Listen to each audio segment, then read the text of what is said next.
आता काही कठीण नाही, कठीण पेपर संपलाय, सोपा पेपर बाकी आहे. टिक मार्क करायचं आहे. टिक मार्क झाल्याबरोबर विषय संपला. आम्ही 3 जागांसाठी मागणी केलेली आहे आणि नक्कीच सकारात्मक जागा वाटप सन्मानाने होईल. महायुतीमध्ये कुठलेही मतभेद नाहीत. विधान परिषद निवडणुकीच्या जागा वाटपाच्या महायुतीच्या नेत्यांनी केलेली ही वक्तव्य. गेल्या 2 दिवसांपासून राज्याचे महायुतीच्या तिन्ही पक्षाचे नेते दिल्ली मुक्कामी आहेत. विधान परिषद निवडणुकीच्या जागा वाटपाबाबत महायुतीच्या नेत्यांनी भाजप पक्षश्रेष्ठींनी केलेल्या चर्चेनंतरही महायुतीच्या जागा वाटपाचा तिढा अद्यापही सुटलेला नाही. जवळपास ॲग्रीमेंट झालेला आहे. फक्त शिवसेनेसोबत नाशिक आणि संभाजीनगरपैकी एक जागा आम्हाला मिळाली पाहिजे असा आमचा आग्रह आहे. आणि NCPने आम्हाला पुण्याची जागा मागितलेली आहे. त्यामुळे या 2च गोष्टींवर आमचं अडलं आहे, जे आम्ही सोडवून घेऊ.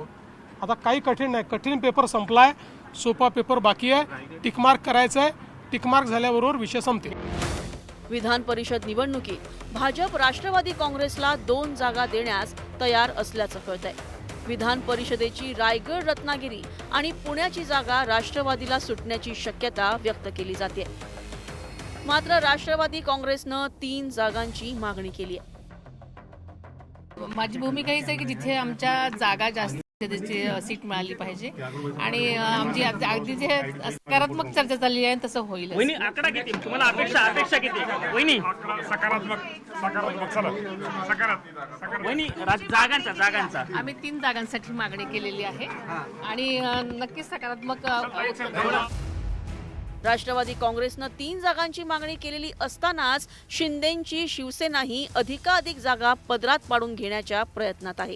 ठाणे, नाशिक, यवतमाळ आणि परभणी, हिंगोलीची जागा शिवसेनेला देण्यास तयार असल्याची माहिती मिळते.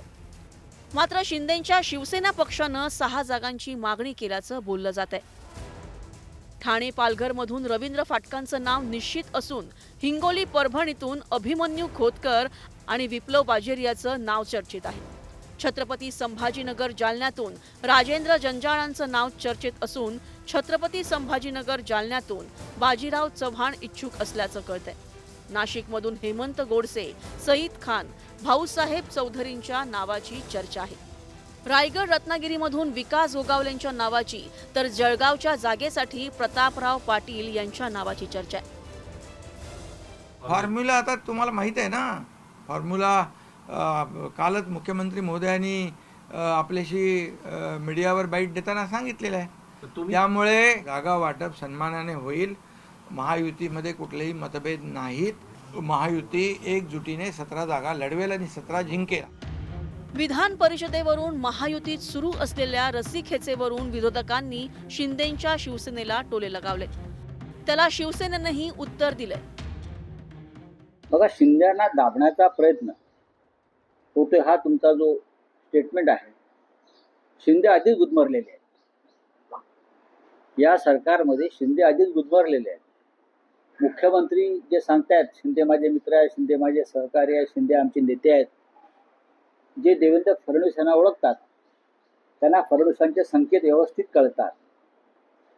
कळलं? त्याच्यामुळे भविष्यात जे काय घडणार आहे त्याची नांदी आहे, इतकंच मी सांगतो. म्हणूनच जी जमवाजमव सुरू आहे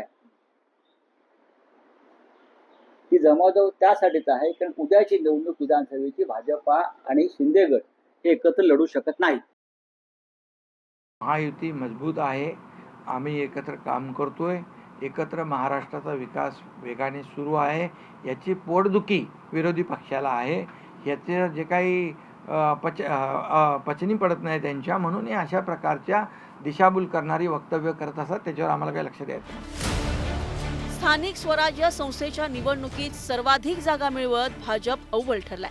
स्थानिक स्वराज्य संस्थांमध्ये ताकद वाढल्याचा दावा करत अधिकाधिक जागा आपल्या पदरात पाडण्याचा भाजपचा प्रयत्न आहे. मात्र महायुतीचं सरकार असल्यानं सहकारी पक्षातही सत्तेचा वाटा द्यावा लागणार आहे. यातून विधान परिषदेच्या जागा वाटपावरून महायुतीमध्ये रस्सीखेच सुरू आहे. Bureau report, news 18 Marathi.